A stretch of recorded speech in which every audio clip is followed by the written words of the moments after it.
Ahoj, moje meno je Eva Mária Samcová a som koučka.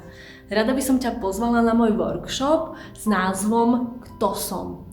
Čo sa dozvieš na tomto workshope? No napríklad to, ako vonkajšie udalosti vplyvajú na tvoj mozog, ako to mozog spracováva, z čoho vznikajú nejaké tvoje vnútorné presvedčenia alebo nejaké stavy. A to celé, ako sa premieta do nejakého správania alebo do nejakej tvojej reakcie. Samozrejme, dozvieš sa tu aj množstvo ďalších iných veľmi zaujímavých a pre život užitočných informácií. Takže neváhaj, príď, teším sa na teba. Ahoj!